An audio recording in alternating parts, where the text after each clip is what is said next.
नमस्कार दोस्तों।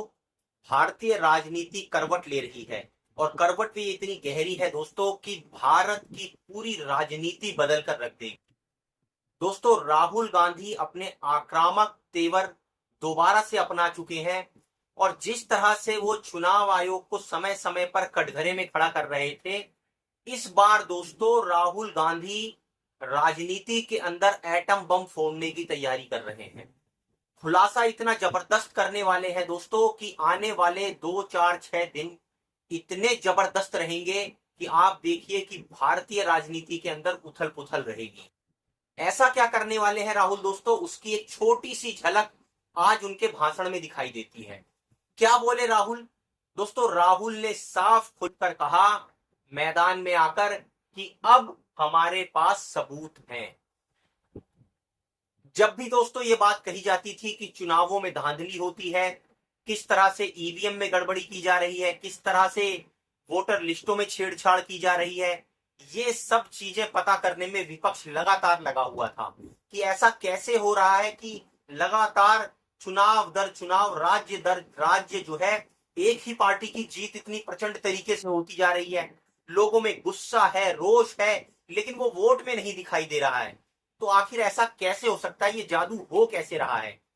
तो दोस्तों राहुल गांधी के पास अब सबूत है और वो कह रहे हैं कि जैसे ही इन सबूतों को देश और दुनिया के सामने रखा जाएगा तो ये एक एटम बम की तरह फूटेगा दोस्तों भारत की राजनीति के लिए। दोस्तों पूरी विस्तार से चर्चा करेंगे राहुल के भाषण के ऊपर। हमारे वीडियो को लाइक और सब्सक्राइब जरूर कर लीजिए। दोस्तों, राहुल गांधी ने खुलकर बीजेपी के ऊपर अब की बार निशाना साध दिया है और लपेटे में आया है चुनाव आयोग। दोस्तों, क्योंकि हर बार यह कहा जाता था राहुल गांधी को कि भैया अगर चुनाव में धांधली हो रही है तो सबूत दो, सबूत दो। अब वो सबूत लेकर आ गए हैं और राहुल गांधी ने खुलकर बोल दिया दोस्तों, 6 महीने लगे इन सबूतों को इकट्ठा करने में, इन सबूतों को जोड़ने में। नॉन स्टॉप वर्क किया कांग्रेस के कार्यकर्ताओं ने और वो सबूत खोज कर निकाले कि आखिर ये धांधली हो कैसे रही है कि राज्य दर राज्य लगातार एक पार्टी जीतती जा रही है। ऐसा क्या चमत्कार हो रहा है दोस्तों? उस चमत्कार की परतें अब खुलनी शुरू हो गई हैं। और दोस्तों ये ऐसी चीज है कि एक बार अगर ये पब्लिक डोमेन में आ जाएगी तो ये कलंक, ये कालिख एक बार अगर मुंह पर लग गई दोस्तों चुनाव आयोग के या सत्ताधारी पार्टी पर, बहुत मुश्किल हो जाएगा। सालों साल, दशक लग जाएंगे इस कालिख को धुलने में। और वही जो भारतीयों का भरोसा कम हो रहा है वोट से, चुनाव आयोग से, राजनीति से, वो दोस्तों एक बहुत बड़ा सबब है इस सारे कांड के पीछे। कि जब वोट चोरी होने लगती है, आम आदमी सोचता है वोट देकर क्या करेंगे, क्या करेंगे वहां पर जाकर जो है दबा के, क्योंकि जीत तो सेटिंग से ही हो जानी है। तो फिर हमारे वोट का क्या वैल्यू है, क्या उसका मतलब है? राहुल गांधी एक बात दोस्तों और कहते हैं खास, कि जो चुनाव आयोग ने बूथ बाय बूथ, जो वो कहती है कि भैया राजनीतिक पार्टियों को हम लिस्ट देते हैं हार्ड कॉपी, वो स्कैन भी नहीं हो पाती है। नॉन स्कैन आप फोटोकॉपी नहीं कर सकते, आप स्कैन नहीं कर सकते। ऐसी कॉपी चुनाव आयोग क्यों दे रहा है कि जिसकी फोटोकॉपी तक, ऐसी क्या जरूरत आ पड़ी है कि उसकी कॉपी ना हो सके? अरे भैया वोटरों का डाटा ही तो है, वोटरों का डाटा वोटरों के पास भी है, राजनीतिक पार्टियों के पास भी है। तो छुपाना किससे है? आखिर डर किससे है? तो ऐसी कॉपियां दी गई, इसके ऊपर भी सवाल उठा रहे हैं राहुल गांधी कि भैया ऐसी कॉपी देने में क्या आपकी मंशा है? उसके बाद लोकसभा इलेक्शन में किस तरह से धांधली हुई है ये खुलकर उन्होंने बोल दिया। राहुल गांधी ने साफ तौर पर, खुले तौर पर बोला, 6.5 लाख वोटर में से 1.5 लाख वोटर फेक निकलते हैं जांच करने पर। उनकी अपनी जो पार्टी ने जांच करी 6 महीने लगकर, उसमें डाटा ये बता देता है 6.5 लाख में से 1.5 लाख बहुत बड़ा रेशियो होता है दोस्तों। ये पूरा चुनाव उथल पुथल करके बदलने की ताकत रखता है, इतना बड़ा आंकड़ा है ये। भैया 6.5 लाख को आप एक्स्ट्रापोलेट कर लो, जितने भी भारत के अंदर वोटर हैं इसी रेशियो के अंदर फेक वोट जोड़ लो, करोड़ों फेक वोट पैदा हो जाएंगे ऐसे तो।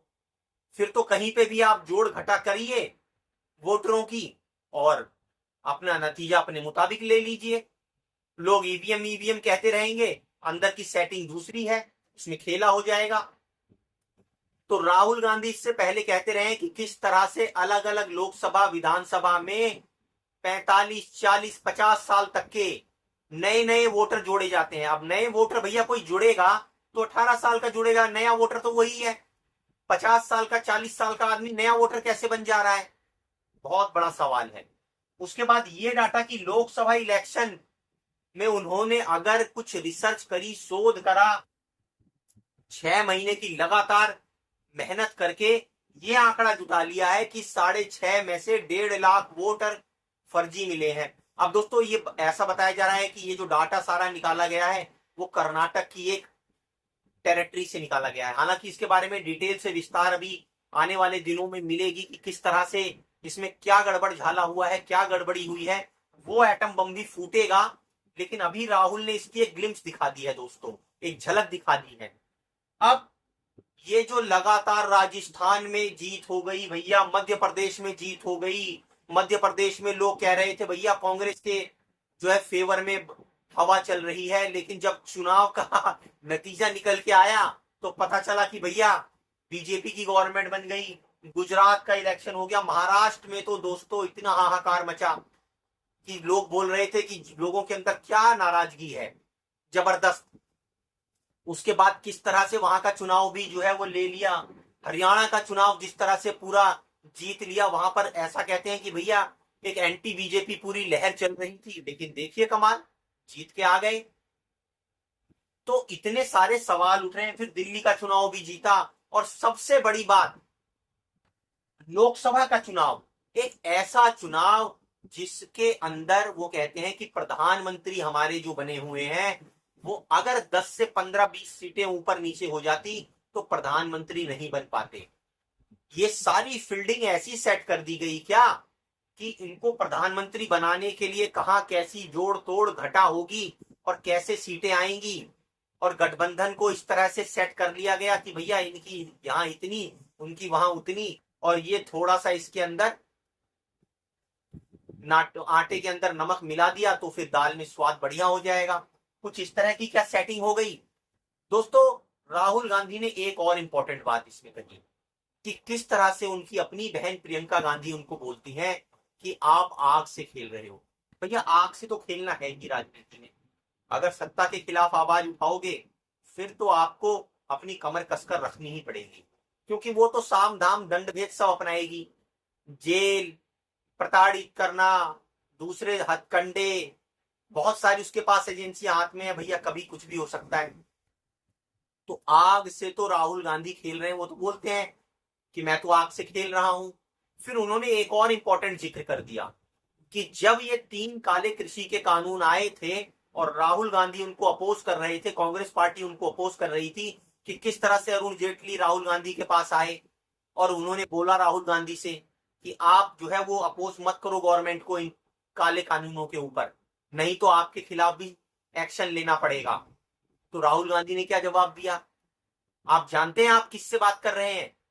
तो राहुल गांधी इसमें डेफिनेशन बताते हैं कि भैया हीरो की और कायर के बीच में क्या फर्क होता है, सिर्फ 5 मिनट का फर्क होता है। वो 5 मिनट का फर्क यह है कि जो हीरो होता है वो 5 मिनट रुक कर देखता है और कायर भाग लेता है धुन दबा के। तो दोस्तों आने वाले दिन भारतीय राजनीति के अंदर बहुत जबरदस्त होंगे और उससे भी ज्यादा चैलेंजिंग होंगे चुनाव आयोग के लिए, क्योंकि ये सारी बातें, ये सारे कटघरे में सरकारें तो आएंगी जाएंगी, लेकिन चुनाव आयोग के ऊपर ये जो दाग लग रहे हैं दोस्तों, इसके दूरगामी परिणाम होंगे। ये बात यहीं पर खत्म नहीं होगी जो राहुल जैसे बोल रहे हैं। वो कह रहे हैं हम पीछे तक जाएंगे और चाहे व्यक्ति रिटायर हो गया हो, कुछ भी हो गया हो, कहीं पे भी हो, उसको कटघरे में लेकर आएंगे। देखने वाली बात है दोस्तों भारत की राजनीति किस तरह से करवट बदलती है और पलटती है। इस मुद्दे पर आपकी क्या राय है दोस्तों, हमें कमेंट कर जरूर बताइए और हमारे वीडियो को लाइक और सब्सक्राइब जरूर कीजिए।